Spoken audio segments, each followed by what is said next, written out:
G'day folks, and welcome to the latest episode of Print21, the weekly news bulletin for the Australian and New Zealand print industries.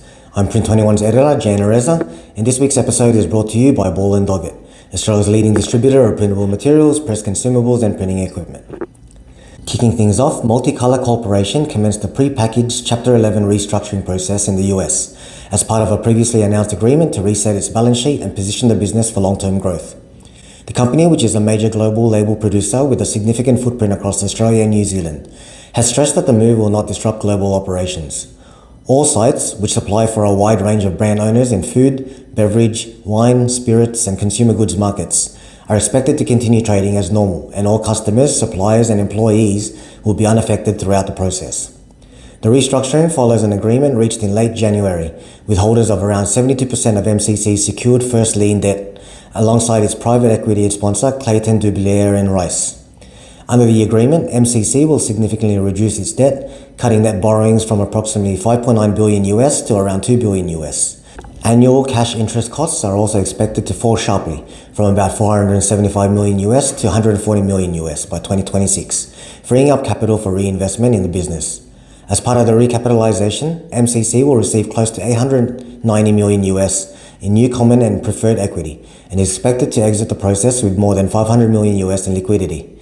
As of filming, MCC had just received approval from the US Bankruptcy Court for the District of New Jersey for its first day motions related to its Chapter 11 filing, clearing the way for uninterrupted operations during the restructuring process.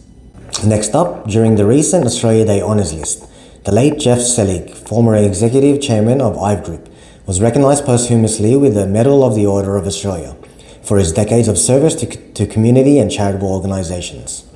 Selig, who passed away in 2024, played a major role in the Australian print industry for over 40 years, culminating in the creation of IVE, its launch into the ASX in December 2015, and its successful growth into the country's premier marketing and communications business, and the nation's biggest print operation. To Epson next, which for the second time in a row has been ranked 6th in the list of Clarivate Top 100 Global Innovators for 2026.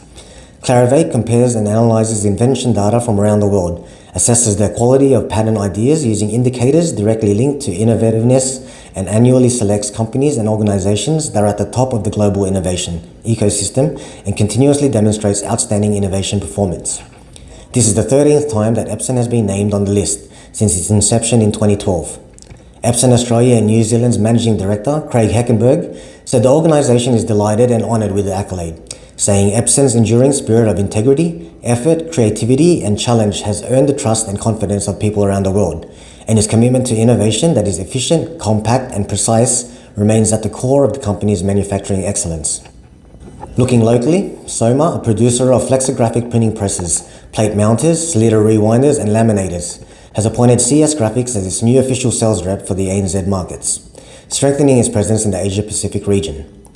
Through this cooperation, SOMA customers in ANZ will benefit from enhanced local sales support, professional consulting, and closer access to SOMA's portfolio of flexographic printing and converting solutions. And finally, just a reminder that the January-February issue of Print21 will soon be hitting desks around Australia and New Zealand, with a digital copy already being available on our website now for you to check out. As always, this issue is packed with all of our regular sections, along with deeper dives into the topics of sustainable print, direct-to-object printing, smart software, and commercial printing. Check it out and enjoy the read. Well folks, that's all the time we have for today. For more on these and other stories, head over to our website print21.com.au. Thanks to our sponsor Ball & Doggett, Australia's leading distributor of printable materials, press consumables and printing equipment. This is Jana Reza, editor of Print21, signing off for another week.